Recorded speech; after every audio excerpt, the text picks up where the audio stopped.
Bonjour bien-aimés. Dans le module précédent, nous avions étudié le péché et les fruits du péché. Dans ce module-là, nous avons connu le péché et les fruits du péché. Le péché constitue donc une séparation entre l'homme et Dieu.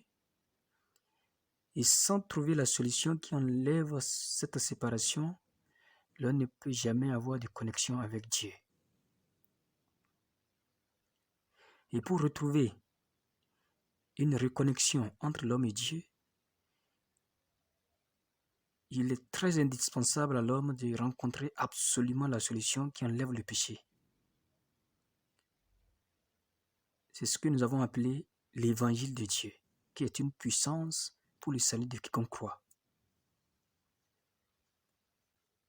Et puisque nous sommes dans cette dynamique, nous sommes dans ce processus de connaître dans sa profondeur l'évangile, qui est une puissance de Dieu qui sauve du péché, nous sommes en train de faire cette étude module par module. Et actuellement, nous allons aborder le module qui concerne la loi.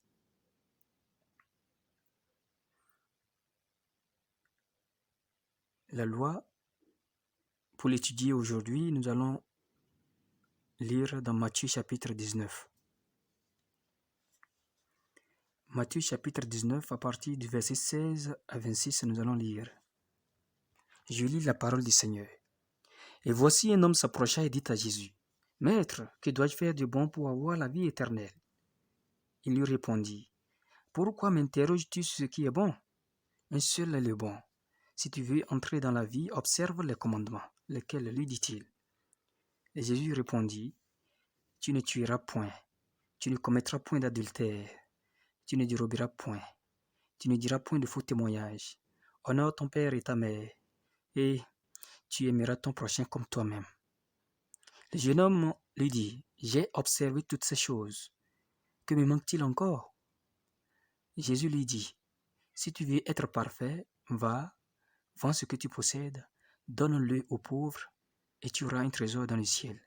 Puis viens et suis-moi. » Après avoir entendu ces paroles, le jeune homme s'en alla tout triste, car il avait de grands biens.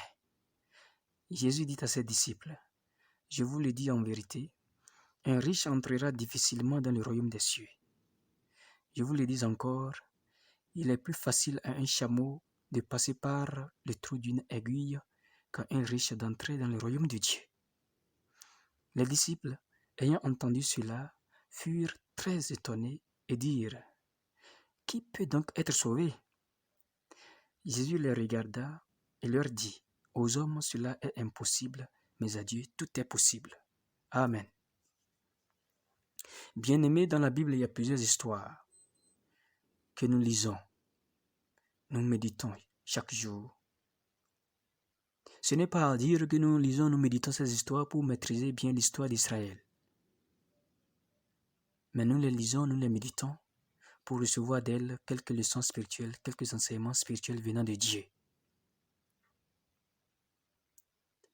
Puisque tout le christianisme est axé sur la Bible, nous ne pouvons que lire et méditer la Bible pour être de vrais chrétiens.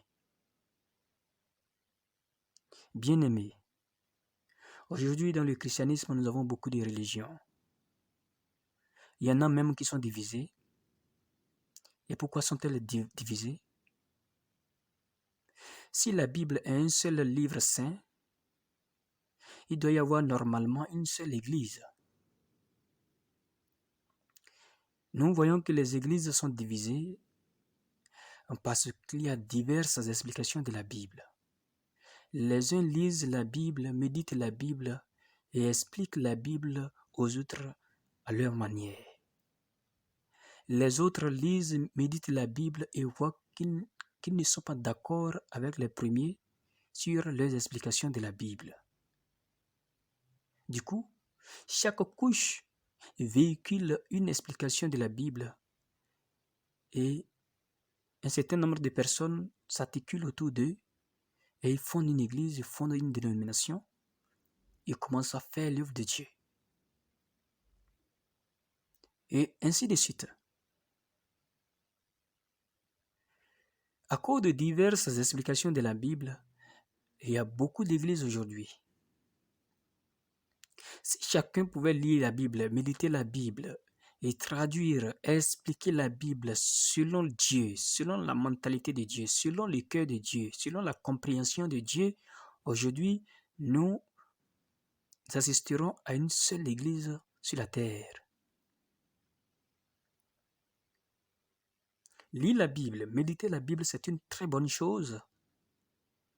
Mais l'explication qu'on en donne est très capitale. Est très capitale. Parce que la Bible nous est laissée dans le but de procurer le salut aux hommes, dans un premier temps, dans le but d'amener les hommes à être de vrais chrétiens sur cette terre avant le retour de Jésus-Christ, dans un second temps. En lisant et en méditant la Bible, si nous ne faisons pas attention, nous allons communiquer ce qui n'est pas la volonté de Dieu, nous allons communiquer ce qui n'est pas le cœur de Dieu aux hommes. Et nous allons devenir ennemis de Dieu.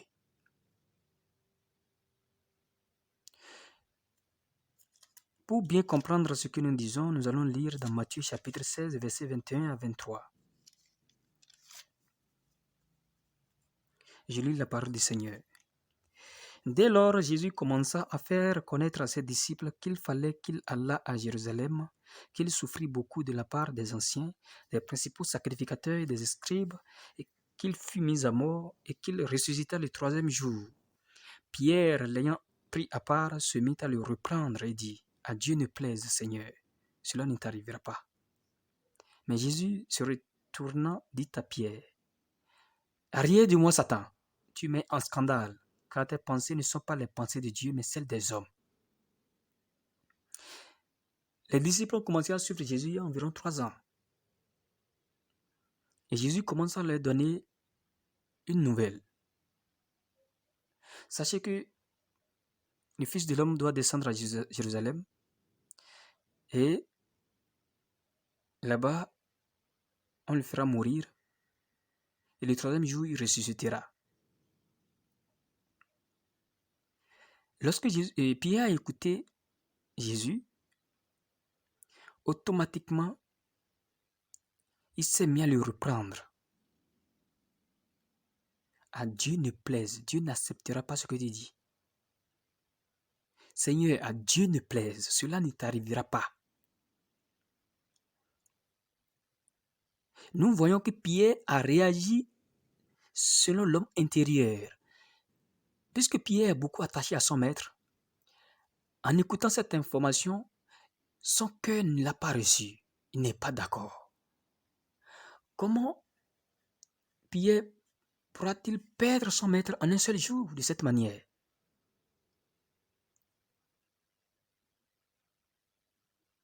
Et selon nous, Pierre a mal réagi ou il a bien réagi?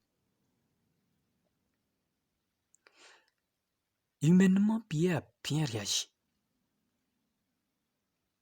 Il a bien réagi. Personne ne veut perdre son maître. Mais nous voyons que ce qu'il a dit méritait déjà d'être appelé Satan. Jésus s'est retourné et a dit à Pierre, « Arrière de moi, Satan. Arrière de moi, Satan. » C'est-à-dire, Pierre, tu es Satan.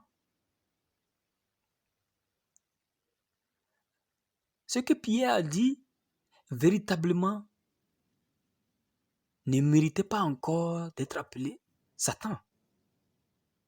Selon nous, cela ne méritait pas encore d'être appelé Satan.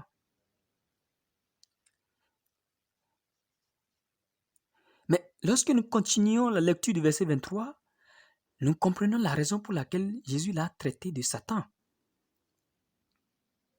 Car tes pensées ne sont pas les pensées de Dieu, mais celles des hommes.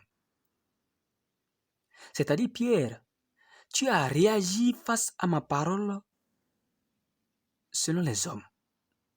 Tu n'as pas réagi face à ma parole selon Dieu, selon les pensées de Dieu. Toutes tes pensées sont humaines. Tout ce que tu viens de dire vient des hommes. Ça ne vient pas de Dieu.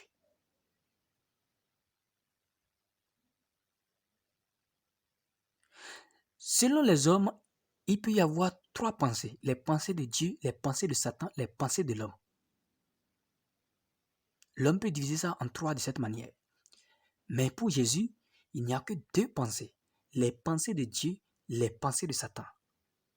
En d'autres termes, ce monde est divisé en deux. Le monde de Dieu, le monde de Satan. Il n'y a pas le monde de Dieu, le monde de Satan, le monde de l'homme. Non. Pour Jésus, pour Dieu, il n'y a que deux mondes. Le monde de Dieu, le monde de Satan. Ça veut dire que Jésus catégorise tout ce qui est pensée humaine dans les pensées de Satan. Sinon, Jésus allait lui dire, arrière de moi humain. Tu es trop charnel, arrière de moi charnel. Mais il a dit, arrière de moi Satan. Ça veut dire que en écoutant la prédication de Jésus, si nous comprenons selon les pensées humaines, Dieu nous appelle Satan et diable.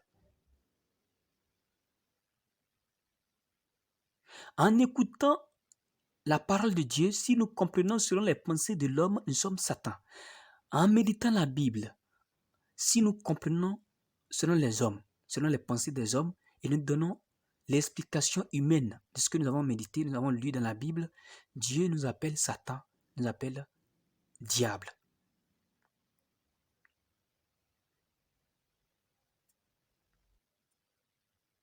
Donc, en méditant la Bible, nous pouvons avoir deux compréhensions. La compréhension qui est divine et la compréhension qui est satanique. Soit que nous méditons la Bible et la comprenons selon les pensées de Dieu et nous sommes divins, nous sommes spirituels, bibliques. Soit que nous méditons la Bible et nous la comprenons selon les pensées humaines et Dieu nous traite de satanique. C'est-à-dire là, nous possédons des compréhensions sataniques. Plaise à Dieu qu'à travers cette étude, nous comprenions toutes les histoires de la Bible, tous les passages de la Bible, bibliquement. Retournons à l'histoire du jeune homme riche qui a rencontré Jésus dans Matthieu chapitre 19.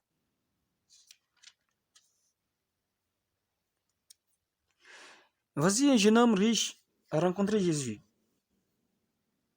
En temps normal, un jeune homme riche ne devait pas se préoccuper de la vie éternelle. Dans ce monde, quand vous rencontrez des gens qui sont riches, des jeunes en l'occurrence, ils sont souvent dans les lieux de joie. Ils sont souvent dans les bars, dans les restaurants, au pique-nique. Ils se réjouissent, bal de samedi soir. Mais ce jeune homme-là, il était différent. Lui se préoccupait de la vie éternelle. Donc il a entendu parler de Jésus qui est le Fils de Dieu, qui est le Messie, qui est le Sauveur. Et rapidement, il est venu devant Jésus. Il lui a posé une question. Maître, que dois-je faire de bon pour avoir la vie éternelle? C'est une bonne question, n'est-ce pas? C'est une très bonne question. Parce qu'il cherchait la vie éternelle. Et Jésus a donné des réponses. Observe la loi si tu veux entrer dans la vie éternelle. Il a dit, j'ai dit observer toutes ces choses. Ok, c'est bon, il n'y a pas de problème. Si tu veux être parfait, va, vends tout ce que tu possèdes, donne-le aux pauvres et tu auras un trésor dans le ciel. Puis viens et suis-moi. Le jeune homme n'a pas pu le faire. Il était rentré tout triste. Si je venais à vous et je disais, bien-aimés, si vous voulez avoir la vie éternelle, si vous voulez être béni par Dieu, si vous voulez avoir vos noms écrits dans le livre de vie, il faut faire du bien.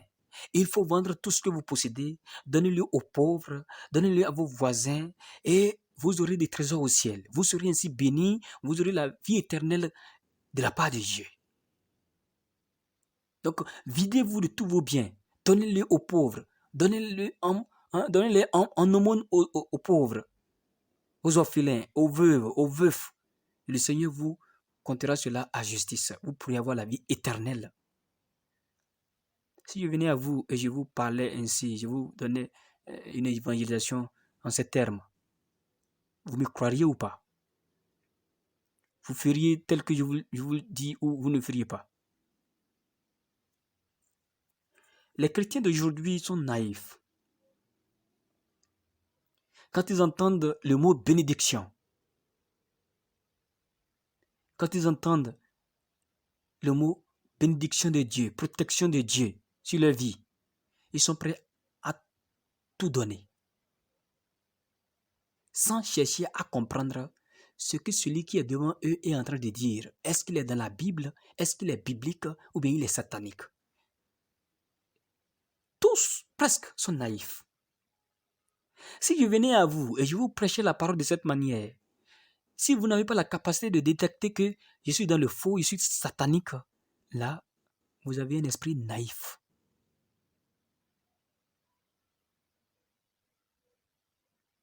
C'est ainsi que beaucoup de personnes suivent des prédicateurs sans vérifier ce qu'ils disent, sans vérifier ce qu'ils véhiculent. Et ils font seulement, je veux être béni, je veux avoir la vie éternelle.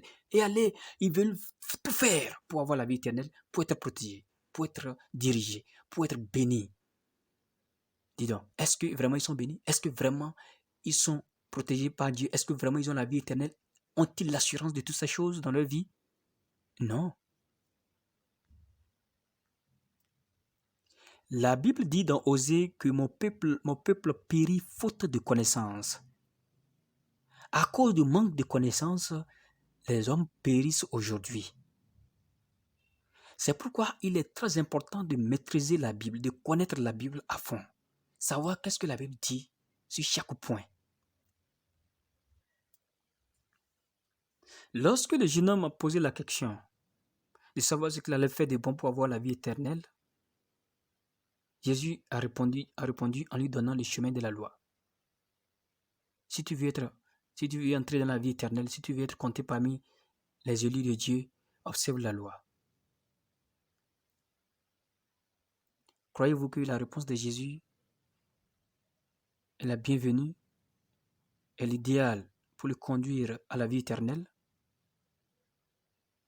Êtes-vous sûr? Êtes-vous d'accord avec cette réponse que Jésus a donnée? Peut-être que vous êtes d'accord. Peut-être que vous êtes d'accord. Mais attention, nous devons connaître l'intention de Jésus. Si Jésus parle, Jésus donne des paraboles, il communique avec quelqu'un, nous devons connaître son intention. Il ne faut pas dire naïvement que Jésus a dit de respecter la loi. Jésus a dit d'observer la loi pour avoir la vie éternelle. Il faut réfléchir, il faut connaître l'intention de Jésus. Jésus a montré ce chemin à ce jeune homme avec une intention que nous allons découvrir plus tard. Nous allons continuer. De toute façon, moi, je ne suis pas d'accord avec cette réponse de Jésus. Il a donné intentionnellement. Avez-vous compris? Nous allons comprendre son intention plus tard. Mais voyons ce que celui qui a écrit Hébreu dit à ce jeune homme. Hébreu chapitre 7, le verset 18 et le verset 19. Je lis la parole du Seigneur. Il y a ainsi abolition d'une ordonnance antérieure, à cause de son impuissance et de son inutilité, car la loi n'a rien amené à la perfection et introduction d'une meilleure espérance par laquelle nous nous approchons de Dieu.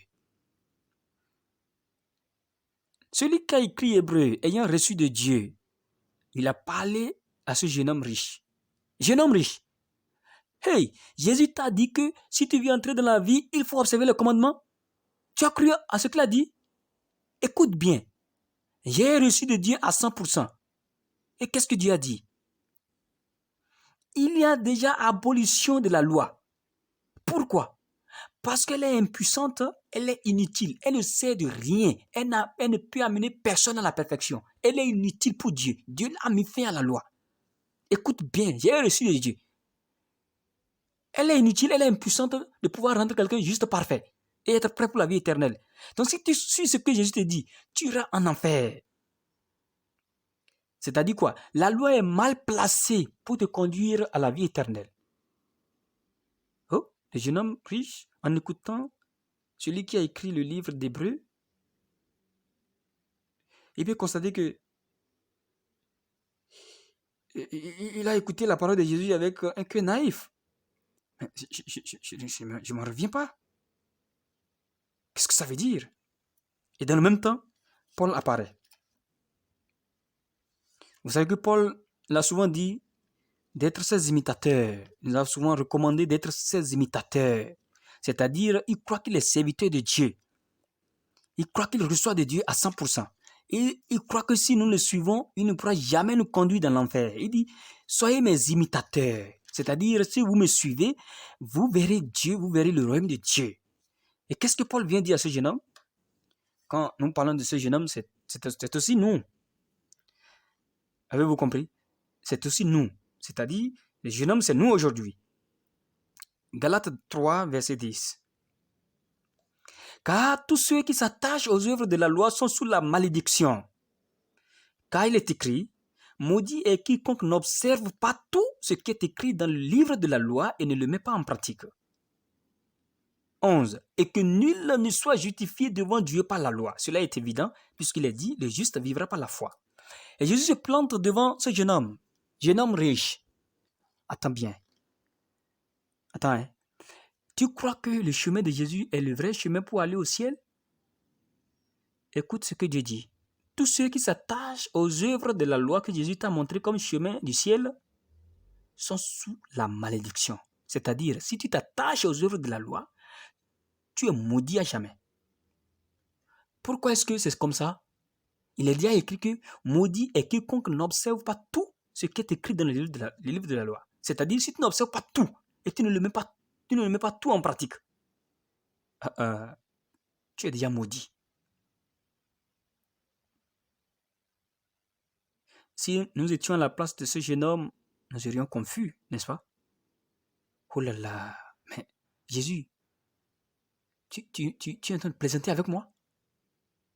Tu dis que tu es le Fils de Dieu, tu es le Messie, le Sauveur. Je viens à toi et tu plaisantes avec moi.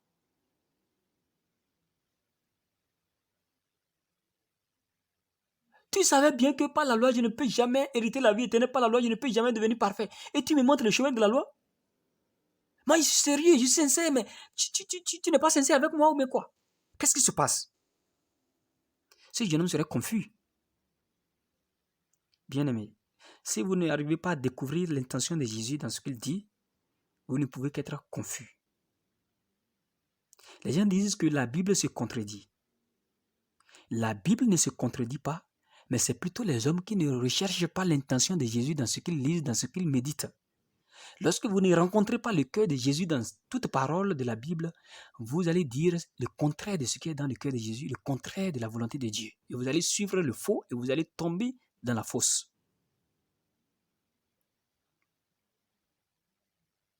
Puisqu'ils sont en train de parler de la loi, puisqu'ici, ils sont en train de discuter sur la loi, nous allons chercher à comprendre la loi. Avez-vous compris? Essayons de passer à un détail de la loi pour que nous arrivions à connaître exactement où nous allons rester. Est-ce qu'il faut rester du côté de Jésus ou il faut rester du côté de celui qui a écrit Hébreu et du côté de Paul? De quel côté allons-nous rester? Pour bien choisir, nous devons connaître dans toute sa profondeur la loi que Dieu a donnée aux hommes. Amen. Pour vous, vous pensez que la loi compte combien de commandements et ordonnances?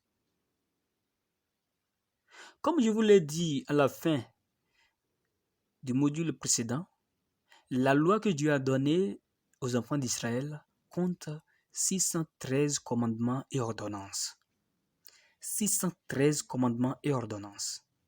Notez bien, à part les 10 commandements, il y a encore 603 ordonnances dans la Bible. Quand vous lisez de Genèse jusqu'à Deutéronome, tous les 5 livres de Moïse, vous verrez 613 commandements et ordonnances. Et aucun trait n'est à ignorer.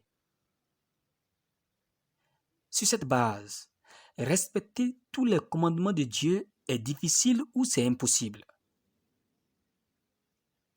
Et respecter tous les 613 commandements et ordonnances que Dieu a donnés aux hommes, c'est difficile ou bien c'est impossible? Oui. Pour certains, c'est difficile, mais on peut y arriver, n'est-ce pas? Devant les hommes, c'est difficile, mais on peut y arriver. On peut y arriver, oui. Devant les hommes. Les pharisiens, ils ont reçu le témoignage de Jésus selon lequel ils sont blancs au dehors, tombeau blanchi. C'est-à-dire, selon l'apparence, ils ont respecté la loi impeccablement. Mais au-dedans, il n'y a que de pourriture, des ossements, d'intempérance. C'est-à-dire, le péché est dans le cœur. Même si nous pensons avoir respecté la loi correctement, ça va être devant les hommes. Mais devant Dieu, c'est impossible. Avez-vous compris? Je vais vous montrer, à travers l'étude de la loi, comment est-ce que, devant Dieu, c'est impossible de respecter la loi. Oui, ce qui est sûr, vous n'avez jamais tué peut-être, vous n'avez jamais commis d'adultère, vous n'avez jamais. Et que les péchés que vous commettez sont des petits péchés à vos yeux.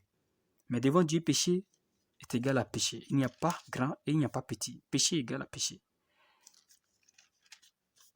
Voyons un peu. Jésus a dit à ce jeune homme, tu ne tueras point.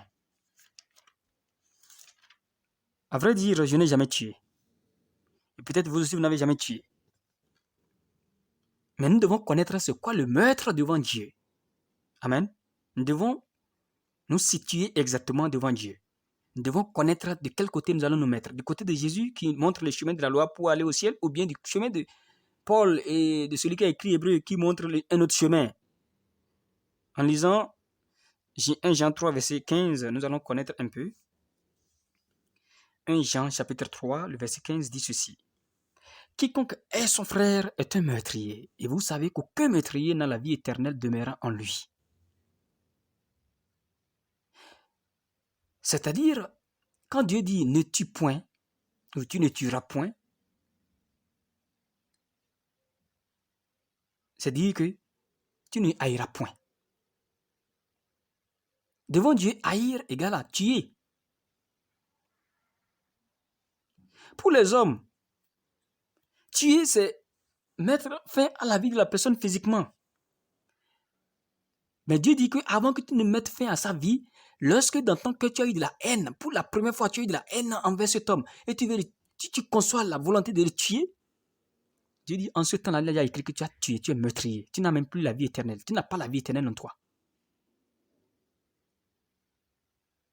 Même si après tu n'arrives pas à le tuer physiquement, Dieu dit que la haine que tu as conçue contre lui signifie le meurtre, tu es meurtrier. Est-ce que vous pensez n'avoir jamais tué? Moi, je ne pense pas ainsi. Que ce soit vous qui m'écoutez, que ce soit moi, nous sommes tous meurtriers devant Dieu. C'est là que devant les hommes, nous pouvons nous justifier. Mais devant Dieu, personne ne peut se justifier. Jésus a dit à ce jeune homme, tu ne commettras point d'adultère. Dans le verset 27 et 28 de Matthieu 5, Jésus répond correctement. Vous avez appris qu'il a été dit, tu ne commettras point d'adultère. Mais moi, je vous dis que quiconque regarde une femme pour la convoiter a déjà commis un adultère avec elle dans son cœur. Voilà. Oui, vous pensez que avant de vous marier, vous n'avez jamais couché avec la femme d'autrui. Et après votre mariage, vous n'avez jamais couché avec une autre femme, si ce n'est votre femme seule. Oui, c'est ça, ne pas commettre d'adultère. Apparemment, vous êtes exempt de ça. Vous n'avez jamais commis d'adultère, moi non plus. Mais selon la Bible, commettre d'adultère, ça signifie quoi? C'est convoiter la femme, envier la femme. Dieu dit, quiconque regarde une femme pour la convoiter a déjà commis un adultère avec elle dans son cœur. Dans son cœur, cela a eu lieu où? Dans son cœur. C'est-à-dire, ta convoitise signifie adultère. Amen. Dans le cœur, c'est déjà commis. Même si tu n'arrives pas à la rencontrer ou bien à le rencontrer après. Ce qui est sûr, Dieu a déjà écrit que tu es adultère. Bizarrement, le jeune homme riche a dit à Jésus qu'il a tout observé déjà. S'il a tout observé, nous allons comprendre. Hein? Bien-aimé, J'espère que vous comprenez bien ce que la Bible dit. Elle est claire. Jésus a dit ensuite à ce jeune homme, tu ne déroberas point. Vous pensez que vous n'avez jamais volé un franc de votre mère. Vous n'avez jamais trompé quelqu'un sur quelques sous au marché ou bien dans votre business. C'est cela? Non, vous ne pouvez pas le dire. C'est la moindre des choses. L'homme est dirigé selon ses intérêts. Vrai ou faux? Il n'y a personne qui puisse dire qu'il n'a jamais volé. Nous sommes tous des bandits, des voleurs.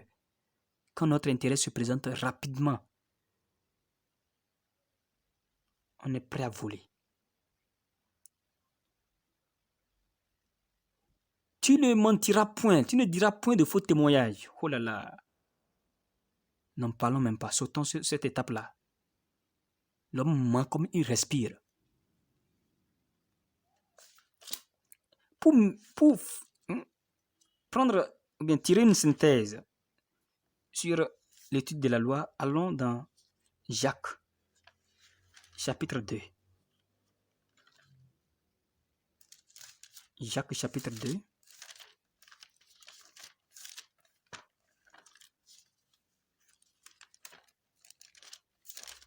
Versets 10 et 11. Je lis la parole du Seigneur. Car quiconque observe toute la loi, mais pêche contre un seul commandement, devient coupable de tous. En effet, celui qui a dit « Tu ne commettras point d'adultère » a dit aussi « Tu ne tueras point ». Or, si tu ne commets point d'adultère, mais que tu commettes un meurtre, tu deviens transgresseur de la loi. Voici, il a respecté toute la loi. Il a observé toute la loi. Mais un jour, par mégarde, il pêche contre un seul commandement. Dieu dit que, mon ami, tu es coupable à l'égard de tous. Tu as fait 613 commandements. Tu as toujours l'habitude de faire les 613 commandements, d'observer tous les 613 commandements. Mais un jour, tu mens. Ou bien tu te fâches contre ta femme, ou bien ton fils, ton frère, ta soeur. Le seul commandement que tu as brisé, Dieu dit que tu es coupable à l'égard de tous. Pourquoi? Celui qui t'a dit, tu ne commettras point d'adultère, il t'a aussi dit, tu ne tueras point. Même si tu ne commets point d'adultère et que tu tues, tu deviens transgresseur de la loi.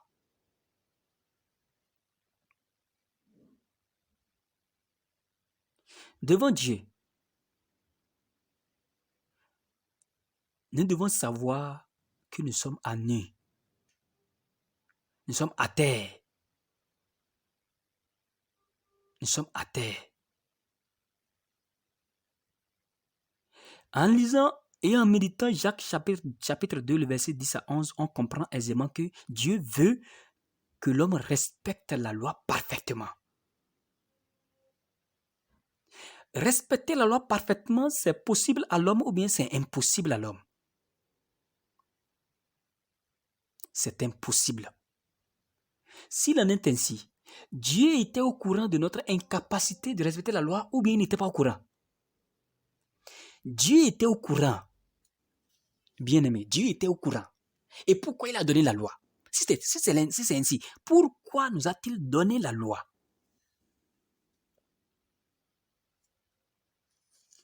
Maintenant, nous allons comprendre à 100% l'intention de Jésus qui a dit à ce jeune homme, observe la loi pour avoir la vie éternelle. Nous allons comprendre maintenant l'intention de Jésus. Bien aimé, il y a deux catégories de personnes, deux catégories de chrétiens. La première catégorie de pécheurs pense qu'elle pêche, mais dans le même temps, elle fait aussi du bien. Comprenez-vous? La première catégorie de pécheurs pense qu'elle est pécheresse, mais qu'elle fait aussi du bien. C'est-à-dire, elle est pécheresse à 50%, elle fait du bien à 50%. Donc Dieu ne peut pas les jeter de l'enfer facilement puisque Dieu est miséricordieux, compatissant, lent à la colère, en voyant ces bonnes œuvres qu'il est en train de faire. Dieu ne peut que lui accorder la miséricorde. Les gens pensent comme cela. Et la deuxième catégorie de pécheurs pense qu'elle pêche, mais qu'elle n'arrive jamais à faire du bien. Elle ne fait que du mal. Si vous êtes dans la première catégorie de personnes qui pensent qu'elle est pécheresse et qu'elle fait aussi du bien à côté, vous êtes dupé par Satan. Vos pensées sont humaines. Mais si vous pensez que vous êtes pécheur et que vous n'arrivez même pas à faire du bien, alors là, vous êtes spirituel et biblique. Lisons Romains chapitre 3, le verset 10, 11 et 12.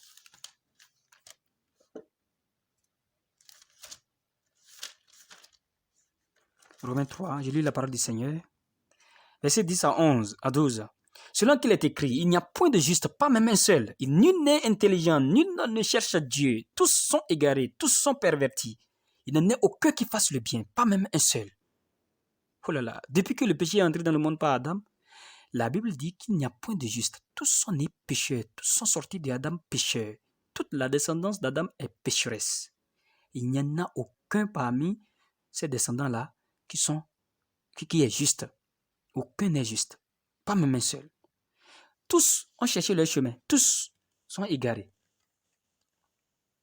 Et dans le verset 12, il n'en est aucun qui fasse le bien. Pas même un seul. Aucun qui fasse le bien. Bien-aimé, si vous pensez que étant pécheur, vous faites aussi du bien, c'est du faux. Dieu dit que l'homme ne fait pas du bien. Pourquoi le dit-il? L'homme a l'amour, l'homme a la bonté, mais c'est très limité. Il change selon la situation, selon les circonstances. Lorsque la situation est bonne, lorsque les circonstances sont bonnes, l'homme est très bon. L'homme est amoureux. L'homme peut nous aider. L'homme peut nous tout faire.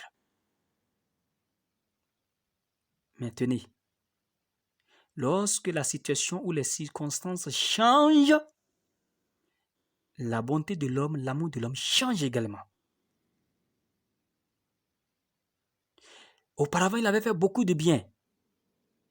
Mais lorsque la situation a changé, automatiquement, sa bonté change. Et on voit un fruit mauvais qui sort de lui. Et le seul fruit mauvais qui sort de lui gâte tous les biens qu'il avait déjà fait jusque-là. Donc nous comprenons que la bonté de l'homme est hypocrite. C'est apparent. La bonté de l'homme n'est pas en permanence dans le bon chemin. Non. Lorsque la situation change, automatiquement, la bonté de l'homme est fragilisée. Fragilisée. Son amour est fragilisé. L'homme est donc limité dans sa bonté, limité dans son amour. Ne pensons jamais que nous faisons du bien. Le bien de l'homme est trop charnel. Le bien de l'homme est trop limité devant Dieu. Dieu est bon. Et tout ce que Dieu fait est bon.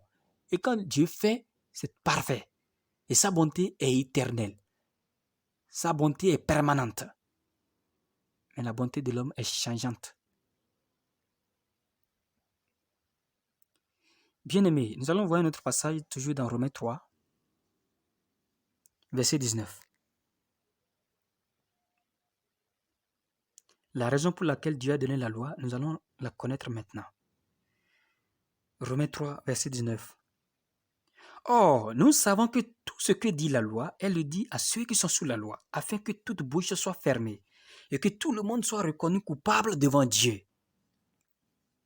Dans le cœur de Dieu, le plan qu'il avait en donnant la loi aux hommes, c'était que tous les hommes parviennent à fermer leur bouche devant Dieu, à être reconnus coupables devant Dieu. Avec le péché bien-aimé, nous sommes coupables devant Dieu. Quelles que soient nos œuvres de bonté, quel que soit notre amour grand, Dieu dit, notre bouche doit être fermée devant la loi. Nous devons nous reconnaître coupables devant Dieu. Oui, auparavant, lorsque nous n'avions pas bien compris le fond de la loi, nous disions quoi? Je n'ai jamais tué. Je n'ai jamais commis d'adultère. Moi? Non. Hein? On voyait toutes ces choses comme de grands péchés. Même si on mentait, même si on se mettait en colère, on voyait que c'était de petits péchés. Mais devant Dieu, même si tu as observé toute la loi, mais que tu pêches contre un seul commandement, Dieu te juge de coupable. Dieu te juge de transgresseur de la loi en général. Maintenant, tu peux ouvrir ta bouche devant Dieu pour dire que tu es saint ou tu es pur sur une ligne, sur un point. Non, ta bouche doit être fermée maintenant parce que en lisant la Bible, en méditant la Bible, on comprend aisément que la loi a été donnée pour me fermer la bouche, pour te fermer la bouche. Afin que toi et moi, vous et moi, nous arrivions à nous reconnaître étant coupables devant Dieu. Si nous reconnaissons que nous sommes coupables devant Dieu, nous n'allons pas chercher à continuer avec le même chemin. Nous allons chercher quelqu'un qui viendra nous sauver. Dans le verset 20, il est dit, « Car nul ne sera justifié devant lui par les œuvres de la loi, puisque c'est par la loi que vient la connaissance du péché. » Regardez bien, Dieu m'a déjà confirmé dans la Bible que personne ne sera rendu juste par les œuvres de la loi devant Dieu. Personne. Personne ne sera déclaré juste parce qu'il a bien accompli les œuvres de la loi devant Dieu. Ça n'existe pas. Pourquoi? La Bible dit que la loi a été donnée pour que nous connaissions le péché par la loi. Donc la loi est venue pour montrer seulement le péché. Lorsque vous avez des maux de ventre, vous avez des indispositions dans votre corps, à l'intérieur de vous-même, pour bien connaître ce qui se passe à l'intérieur de vous, vous avez besoin de passer à la radiographie. Vous allez à l'hôpital et vous faites la radio. Et la radio révèle tout ce qui se passe en vous. Dès lors que vous connaissez ce qui se passe en vous, vous allez chercher maintenant quelque chose qui va vous guérir. Si vous vous attaquez à la radiographie et vous demandez à l'appareil de vous guérir, vous n'avez pas de sens. Ça veut dire que vous agissez en insensé. La loi nous a montré le péché, mais après ça, nous devons rencontrer quelqu'un qui va nous sauver du péché. La loi n'est pas venue pour nous sauver du péché. Amen. Lorsque nous lisons aussi dans Galates chapitre 3, nous voyons le dernier rôle de la loi. Je lis la parole du Seigneur, Galates 3, verset 10. « Car tous ceux qui s'attachent aux œuvres de la loi,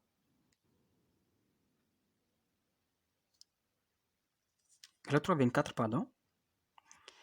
Ainsi la loi a été comme un pédagogue pour nous conduire à Christ, afin que nous fussions justifiés par la foi. » La Bible dit, lorsque la loi nous a montré dans un premier temps que nous sommes faibles, nous sommes coupables, nous sommes sales à 100%, et que Dieu seul est bon, Dieu seul est juste, pur à 100%. Après nous avons enseigné que nous sommes péchés à 100%, et nous a conduits à Christ. Amen. Ainsi, la loi a été comme un pédagogue pour nous conduire à Christ, afin que nous fussions justifiés par la foi. C'est-à-dire, si nous voulons être rendus justes, nous devons être conduits à Christ. C'est-à-dire, nous avons besoin de la loi avant de rencontrer Christ. En ce sens que, 1. La loi nous a enseigné l'image de Dieu et nous a enseigné notre propre image. Nous ne pouvons pas rencontrer Dieu. Nous ne pouvons pas vivre avec Dieu pour connaître son image, ses caractères. Mais pour connaître l'image de Dieu, pour connaître les caractères de Dieu, Dieu nous a donné la loi. Et lorsque nous avons cherché à observer la loi, en ce temps-là, nous avons connu ce qui était notre image et quelle était l'image de Dieu. Oh, voilà. Puisque la loi est venue de Dieu, la loi est sainte.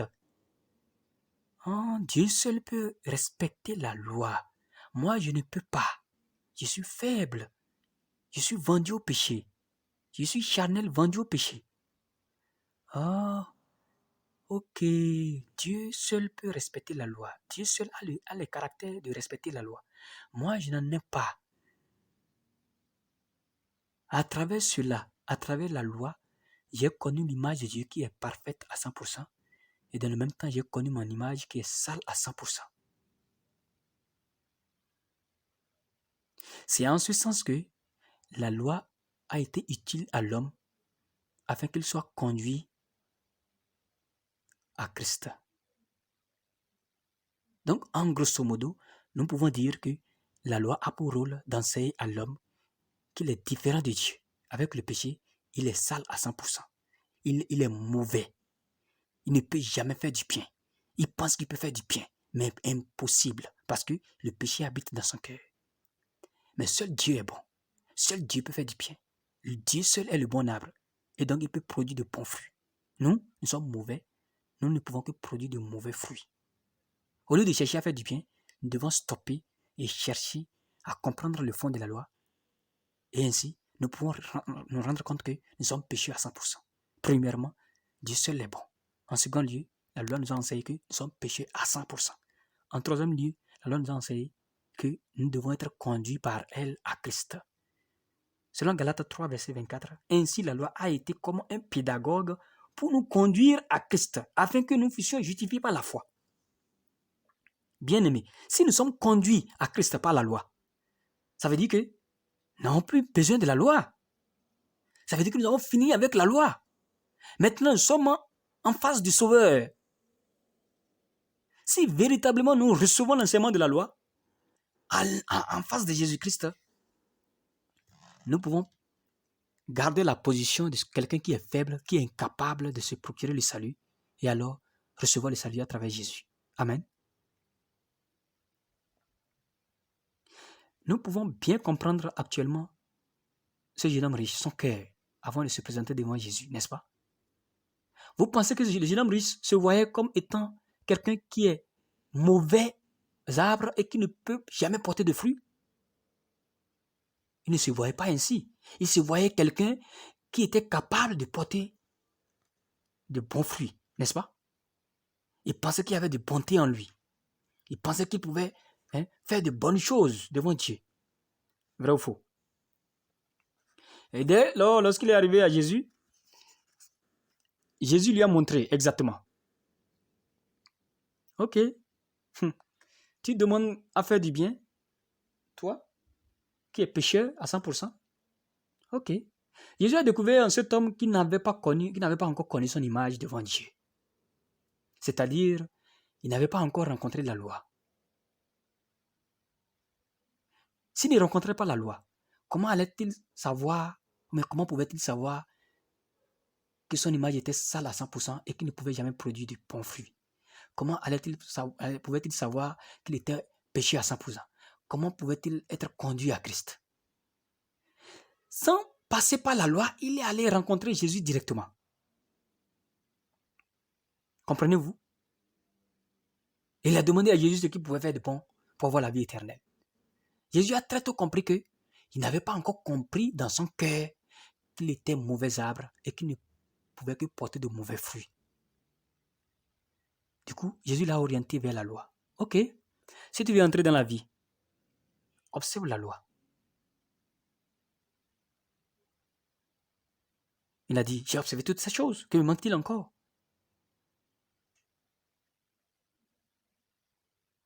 Jésus il a failli piquer crise. Tu as tout observé? Ok. Si tu veux être parfait, va, vends tout ce que tu possèdes, donne-le aux pauvres et tu auras un trésor dans le ciel. Puis viens et suis-moi. Dès lors qu'il a écouté cela, la Bible dit qu'il s'en alla tout triste. Pourquoi? En temps normal, lorsque Jésus l'a mis à l'épreuve, puisqu'il avait dit qu'il avait observé toutes ces choses, qu'est-ce qui lui manquait encore? Mais Jésus lui a montré en même temps un autre chemin. Si tu veux être parfait, c'est-à-dire Jésus l'a éprouvé en même temps. Ah bon, tu as observé tout? Tu as aimé tes prochains comme toi-même? Ok. Va, vends tout ce que tu possèdes, donne-le aux pauvres. Il s'est vu incapable. En cet instant même, que devait-il faire? Devait-il retourner à la maison avec ses péchés? sans solution à ses péchés? C'est ça? En temps normal, ce jeune homme, si vraiment il voulait accepter son image incapable que Jésus lui a révélée à travers la loi, il devait s'agenouiller devant Jésus. Il devait demander pardon. Il devait s'agenouiller et implorer la faveur de Jésus, implorer sa pitié et sa compassion. Il devait demander à Jésus, Seigneur, n'y a-t-il plus un autre chemin pour moi, pour que je sois sauvé? Tout ce que je viens de dire, c'est du faux. Vraiment, j'ai fini par comprendre que je n'ai jamais observé un commandement de la loi. Seigneur, aie pitié de moi. Est-ce qu'il n'y a plus un autre chemin? C'est toi le sauveur, c'est toi le Messie, c'est toi que Dieu a envoyé. N'y a-t-il plus un autre chemin pour que je sois sauvé, Seigneur? Ce jeune homme n'a pas voulu accepter son image incapable devant Jésus. Il est retourné sans le salut. Il est retourné avec ses péchés. Triste avec ses péchés. Bien-aimé, si avec l'étude de la loi, vous réalisez que vous êtes incapable d'aller au salut par vous-même, vous ne devez pas vous retourner triste. Vous devez vous déshabiller. Vous devez implorer la faveur, la pitié de Jésus, la compassion de Jésus, pour connaître le chemin du salut. Écoutez bien, si nous ne connaissons pas cela, nous allons périr. Nous allons périr. Bien-aimés, ce qui fait que beaucoup de personnes se perdent aujourd'hui, c'est qu'il y a beaucoup de messages qui disent que faire la volonté de Dieu, c'est respecter la loi. Si vous voulez faire la volonté de Dieu et rester dans la volonté de Dieu, vous devez respecter la loi. C'est ça la volonté de Dieu. Vous devez respecter le commandement de Dieu. Mais tenez, c'est du faux. C'est ça l'enseignement qui est diabolique. Ça vient du Satan. Ça vient des pensées humaines. La volonté de Dieu, ce n'est jamais d'obéir à la loi à 100% pour avoir la vie éternelle. Dieu savait correctement que nous étions incapables, que nous ne pouvions jamais obéir à la loi à 100% pour être saints et être prêts pour la vie éternelle. Nous allons vérifier cela. 1 Timothée chapitre 1, versets 7 à 9. Je lis la parole du Seigneur. Ils veulent être docteurs de la loi et ils ne comprennent ni ce qu'ils disent ni ce qu'ils affirment. Nous n'ignorons pas que la loi est bonne, pourvu qu'on en fasse un usage légitime, sachant bien que la loi n'est pas faite pour les justes, mais pour les méchants et les rebelles, les impies et les pécheurs, les irréligieux et les profanes, les parricides, les meurtriers. Bien-aimés, ceux qui disent de respecter la loi, d'obéir aux commandements pour avoir la vie éternelle, comprennent-ils ce qu'ils disent? Comprennent-ils ce qu'ils affirment? Non. Ils veulent être docteurs de la loi. Ne commettez point d'adultère, ne volez point, ne faites pas tant, ne faites pas tel. Alors vous aurez la vie éternelle. Eux-mêmes ne comprennent pas ce qu'ils disent, ils ne comprennent pas ce qu'ils affirment. Pourquoi? Dieu dit que nous devons faire un bon usage de la loi. C'est-à-dire que tu dois obéir à la loi à 100%. Faire de la loi un bon usage, c'est-à-dire obéir à la loi à 100% sans jamais enfreindre à un commandement. C'est ça, faire un bon usage de la loi. Mais qui peut faire un bon usage de la loi? Sur la terre, il n'y en a pas. Personne. Il n'y a personne. Il n'y a personne. Il n'y a personne. Le verset 9 dit, sachant bien que la loi n'est pas faite pour les justes, mais pour les méchants, les rebelles, bref, pour les pécheurs. La loi est faite non pas pour les justes, mais pour les pécheurs, pour les impies. Pourquoi? Pour qu'ils parviennent à réaliser leur incapacité, pour qu'ils parviennent à réaliser leur faiblesse devant Dieu, devant la loi. Et ainsi, ils pourront réaliser qu'ils sont incapables de pouvoir faire du bien pour être sauvés. En ce sens, ils pourront être conduits dans leur cœur à la vraie repentance. La vraie repentance, bien-aimés. Si vous réalisez que la loi, c'est pour la repentance, la loi, c'est pour vous amener à votre faiblesse, à votre incapacité et vous conduire à la repentance, ce serait facile pour vous d'obtenir le salut. Quand nous lisons Marc chapitre 1, le verset 14 et le verset 15, la Bible dit, après que Jean eut été livré, Jésus alla dans la Galilée prêchant l'évangile de Dieu. Il disait, le temps est accompli et le royaume de Dieu est proche. Repentez-vous et croyez à la bonne nouvelle. Ici, Jésus dit, d'abord, repentez-vous et ensuite, croyez à la bonne nouvelle. C'est-à-dire, la première chose à faire pour être sauvé, il faut se repentir. Et ensuite, la foi à la bonne nouvelle. Amen.